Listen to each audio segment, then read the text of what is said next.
Sua dúvida é se basta crer em Jesus para ser salvo.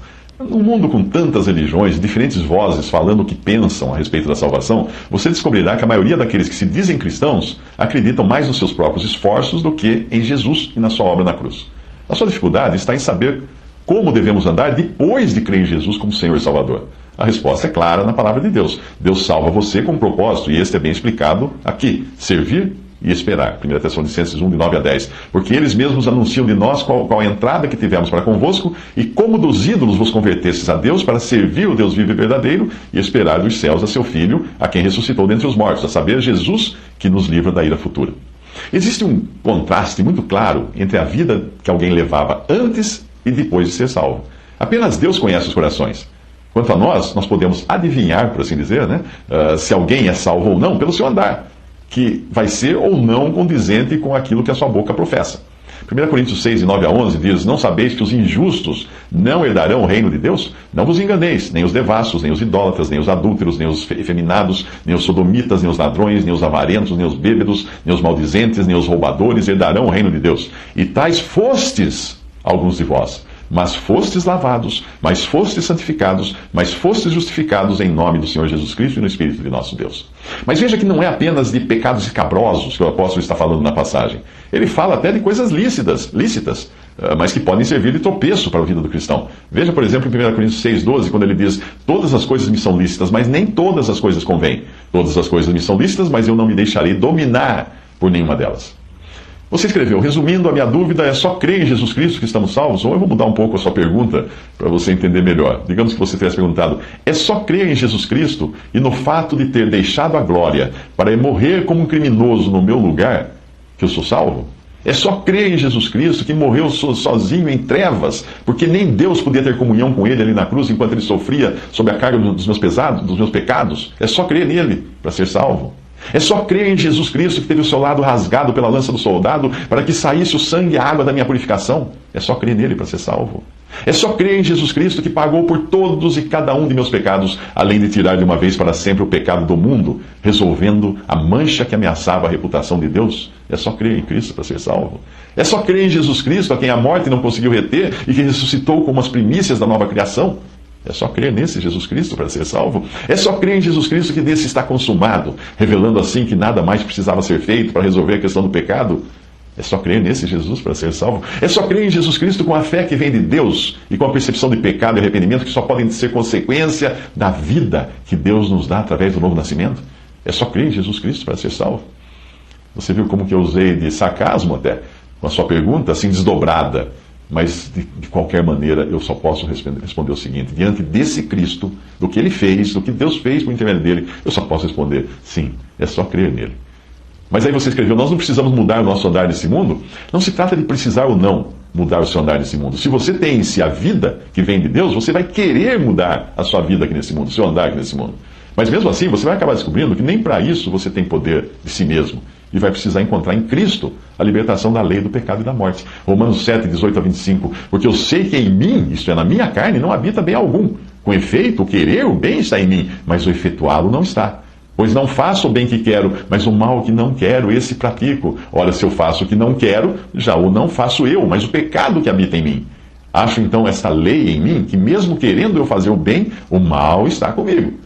Porque, segundo o homem interior, eu tenho prazer na lei de Deus, mas vejo nos meus membros outra lei, guerreando contra a lei do meu entendimento e me levando cativo à lei do pecado, que está nos meus membros. Miserável homem que sou, quem me livrará do corpo desta morte? Graças a Deus por Jesus Cristo, nosso Senhor.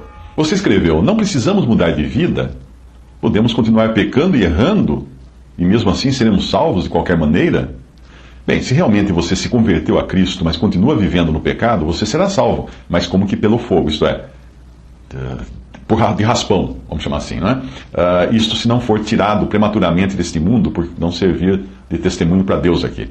1 João 5, 16 a 18 diz assim: se alguém vir pecar seu irmão, um pecado que não é para a morte, e aqui morte é morte natural, morte do corpo, orará e Deus dará vida àqueles que não pecarem para a morte. Há pecado para a morte, e por esse não digo que ore. Toda iniquidade é pecado, e há pecado que não é para a morte. Sabemos que todo aquele que é nascido de Deus não peca, mas o que de Deus é gerado conserva-se a si mesmo e o maligno não lhe toca. E em 1 Coríntios 3, de 12 a 15, diz: se alguém sobre esse fundamento formar um edifício de ouro, prata, pedras preciosas, madeira, feno, palha, a obra de cada um se manifestará. Na verdade, o dia a declarará, porque pelo fogo será descoberta, e o fogo provará qual seja a obra de cada um. Se a obra que alguém edificou nesta parte permanecer, esse receberá galardão, ou recompensa. Se a obra de alguém se queimar, sofrerá detrimento, sofrerá perda, mas o tal será salvo, todavia, como pelo fogo. Você escreveu também: se cremos em Jesus Cristo, somos novas criaturas e passamos a agir diferente. Por que somos novas criaturas? Bem, não sei se eu entendi bem a sua pergunta, mas a diferença entre um salvo e um perdido não está no fato de o salvo não poder cair em pecado, mas está sim no fato de ele ter a quem recorrer quando cai e poder se levantar. Provérbios 24:16 diz: porque 7 vezes cairá o justo e se levantará, mas os ímpios tropeçarão no mal. A diferença entre uma ovelha e uma porca é que ambas podem cair na lama, mas a ovelha sente-se mal, procura sair logo da lama, enquanto a porca gosta e prefere ficar lá se refestelando no barro. Veja o que a palavra fala, a palavra de Deus fala de homens que obtêm o conhecimento de Jesus Cristo intelectualmente apenas, e isso os leva até a se afastar de vícios, pecados, etc., até que um dia é revelado que nunca realmente creram em Jesus. Veja essa passagem, 2 Pedro 2, de 20 a 22. Porquanto, se depois de terem escapado das corrupções do mundo pelo conhecimento do Senhor e Salvador Jesus Cristo, forem outra vez envolvidos nelas e vencidos, tornou-se-lhes o último estado pior do que o primeiro, porque melhor lhes fora não conhecerem o caminho da justiça, do que conhecendo-o, desviarem-se do santo mandamento que lhes fora dado. Desse modo sobreveio-lhes o que por um verdadeiro provérbio se diz: o cão voltou ao seu próprio vômito e a porca lavada ao espojadouro de lama. Veja que são pessoas que nunca deixaram de ser cães ou porcas, porque voltou, estavam fora, estavam limpos, estavam caminhando de acordo com a palavra de Deus, mas sem serem salvos. E aí, de repente, voltam para trás aquilo que eles sempre foram. Você escreveu: mas se eu só creio em Jesus, porém continuar a fumar pedras de crack, ainda assim serei salvo? Bem, se você for realmente salvo, de sã consciência e ciente do amor que Jesus teve por você, você não irá nem pensar nessa possibilidade de continuar levando uma vida que desagrade o seu Salvador. Romanos 8,15, porque não recebestes o espírito de escravidão, para outra vez estardes em temor, mas recebestes o espírito de adoção de filhos, pelo qual clamamos: Abba, Pai. Efésios 1,5, e nos predestinou para filhos de adoção por Jesus Cristo, para si mesmo, segundo o beneplácito da sua vontade. Você ainda não entendeu a diferença entre um filho adotivo e um empregado? Um filho adotivo é aquele que é adotado e passou a fazer parte da família do pai sem esforço algum de si mesmo. Ele não merecia isso, foi uma escolha do pai adotá-lo. Ao ser adotado, com direitos plenos, ele passa a ser herdeiro de tudo o que é de seu pai. Já o empregado é aquele que só espera receber algo se trabalhar. Ele precisa fazer para merecer. O filho adotivo nunca enxerga o seu pai como seu devedor. Um filho não vai olhar para o pai: oh, pai, você me deve isso. Não. Afinal, ele não fez nada para merecer a adoção e a posição de filho. Portanto, tudo que vem é de graça. Ele já sabe que foi tudo por graça. Já o empregado deu duro para trabalhar ali, naquele emprego e tal, e ele quer receber o seu salário. O patrão é devedor do empregado. No fim do mês, o patrão deve o salário para o empregado, porque ele trabalhou para aquilo.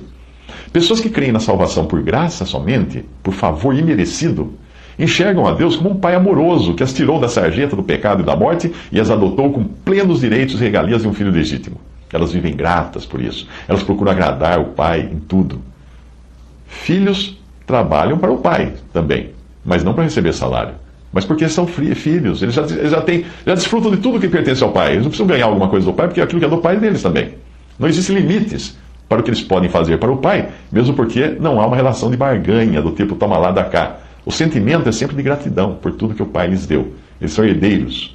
Por outro lado, pessoas que acreditam que são salvas por obras, por boas obras, por merecimento, por sua fidelidade, e ainda acreditam que só permanecerão salvas se viverem uma vida correta e religiosa, elas enxergam a Deus, essas pessoas enxergam a Deus como um patrão, que só pode exigir delas o que estiver no contrato e mediante pagamento de uma recompensa. Elas vivem com o olho na recompensa e se desesperam quando veem as coisas darem errado nessa vida. Aí elas concluem que das duas uma, ou não estão se esforçando o suficiente, ou Deus é injusto e não está recompensando como deveria. Em casos assim, alguns preferem até voltar a trabalhar para o antigo patrão, que é Satanás.